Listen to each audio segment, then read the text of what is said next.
Hello friends, मेरा नाम जूही बंसल है। तो आज हम करेंगे एमसीक्यूज ऑन मैथमेटिक्स। तो टॉपिक स्टार्ट करते हैं हमारा। तो स्टार्ट करते हैं हमारे मैथमेटिक्स के एमसीक्यूज। तो फर्स्ट क्वेश्चन है, non negative constraint in a linear programming problem is. तो हमारा क्या है, नॉन नेगेटिव कंस्ट्रेंट। जो हमारे लीनियर प्रोग्रामिंग में कंस्ट्रेंट है वो क्या है, नॉन नेगेटिव है।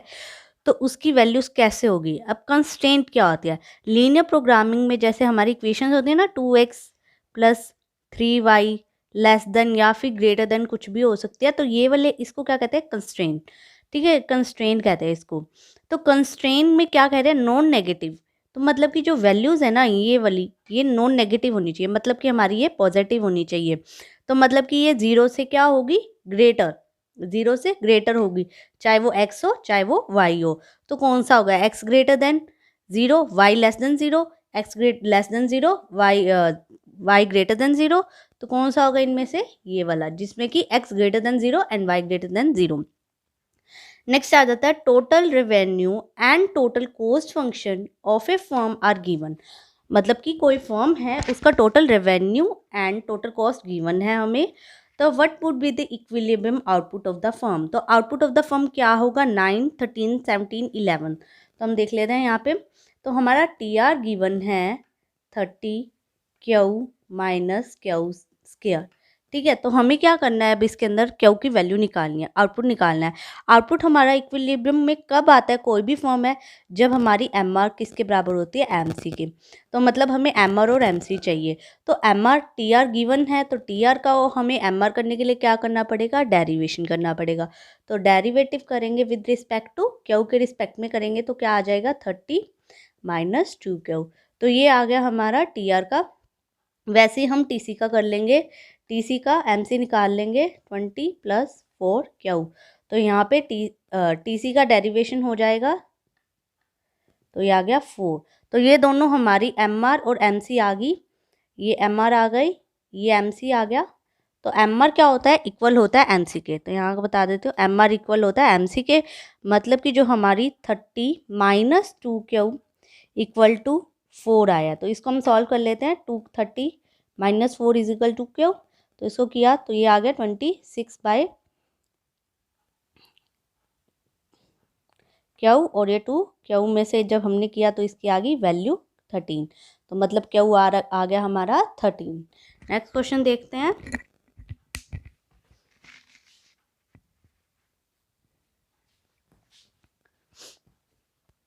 तो थर्ड क्वेश्चन देखते हैं।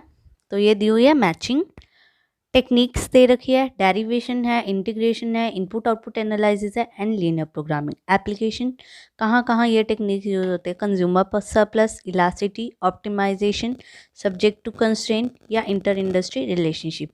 तो डेरिवेशन हम किस लिए यूज़ करते हैं, consumer surplus, elasticity, optimisation, subject to constraint या इंटर इंडस्ट्री। तो डेरिवेशन हम यूज़ करते हैं इलास्टिसिटी के लिए।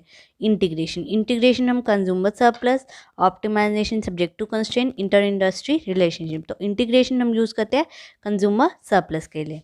Then input output analysis. तो इनपुट आउटपुट एनालिसिस में क्या होता है, इंटर इंडस्ट्री का रिलेशन दिखाते हैं कि मतलब कि हमें एक हमें एक आउटपुट बनाना है, तो हमें किस किस इंडस्ट्री से कितना कितना आउटपुट मंगवाना है, तो उसे इनपुट आउटपुट एनालिसिस कहते हैं। देन लीनियर प्रोग्रामिंग में हमें कंस्ट्रेंट दी होती है, तो हमें उसको कंस्ट्रेंट को दिमाग में रखते हुए हमारा जो ऑब्जेक्टिव है उसे अचीव करना है। तो वो टेक्निक कौन सी होती है, लीनियर प्रोग्रामिंग। ठीक है, देन आ जाता है arrange the flowing concept in the order of their use in input output analysis. तो ये इनपुट आउटपुट वाला चैप्टर वैसे बहुत ज़्यादा इंपॉर्टेंट है, तो इसमें से हमेशा एक क्वेश्चन आता ही है यूजीसी नेट के अंदर। तो ये अच्छे से करना ही होगा। और इसके जैसे कि ये सीरीज़ दे रखी है, तो हमें इसको अरेंज करना है। सबसे पहले क्या आता है, देन क्या आता है, देन क्या आता है। तो यहाँ पे दिया हुआ है output vector matrix, transaction matrix, technological matrix and technological coefficient. तो सबसे पहले जब इनपुट आउटपुट मेथड करते हैं तो हमें क्या दिखता है, टेबल। तो ट्रांजैक्शन का मतलब भी क्या होता है, input output table, input output का टेबल। तो ये आपको याद रखना है, सबसे पहले पे कौन आता है, ट्रांजैक्शन मैट्रिक्स इनपुट, मतलब कि टेबल दिया होता है हमें। ठीक है, जैसे कि ये है। ठीक है, उसके बाद क्या आता है, टेक्नोलॉजिकल कोफिशिएंट। मतलब कि जो हमारे को वैल्यूज़ दे रखी होती है ये 3 4 कि हमने इस इंडस्ट्री से इतना मंगाया, इस इंडस्ट्री से इतना मंगाया। देन हम क्या करते हैं, टेक्नोलॉजिकल मैट्रिक्स बनाते हैं। हम ऐसे मैट्रिक्स बनाते हैं जो भी वैल्यू हमने लिखी है उसका, ठीक है। देन आता है आउटपुट वेक्टर, देन हम उसको आउटपुट निकालते हैं, ठीक है। तो ये हमारी इसकी कोडिंग क्या बन गई, 2 4 3 एंड 1। तो ये हमारी आ गई 2 4 3 1, तो ये आ गया बी, ठीक है। समझ आ गई। तो नेक्स्ट क्वेश्चन करते हैं हम।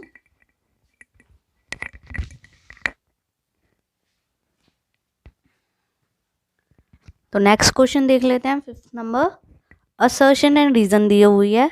तो हमारी असर्शन दे रखी है, slack variable are introduce in linear programming. तो असर्शन में क्या है, जो हमारे स्लैक वेरिएबल्स होते हैं वो किस में इंट्रोड्यूस हुए थे, लीनियर प्रोग्रामिंग में। तो यस, हमारे लीनियर प्रोग्रामिंग के अंदर ही हम स्लैक वेरिएबल को यूज़ करते हैं। तो ये स्लैक वेरिएबल किस में यूज़ होते हैं, मैक्सिमाइजेशन केस में। और स्लैक वेरिएबल होते क्या है, ये अनयूज्ड इनपुट होते हैं, ठीक है। तो ये तो सही है, ये हमारी ट्रू है। Then inequalities in the constraint are to be converted into equalities. Yes of course, inequalities जो होती है कंस्ट्रेंट में वो कन्वर्ट होती है हमारी इक्वालिटीज में। देन क्या ये जो असर्शन है, क्या इसका रीज़न है, यस ये इसका ही रीज़न है। जब हम डुअलिटी करते हैं तो उसके अंदर जो भी स्लैक वेरिएबल से रिलेटेड जो भी हमारी चीज़ें हैं, जैसे कि ये वाली लेस देन, इसको हम इनइक्वालिटीज़ को चेंज करते हैं, इक्वालिटीज़ में चेंज करते हैं। तो दोनों ही इसका सही है और करेक्ट एक्सप्लेनेशन भी है। तो इसका आएगा डी।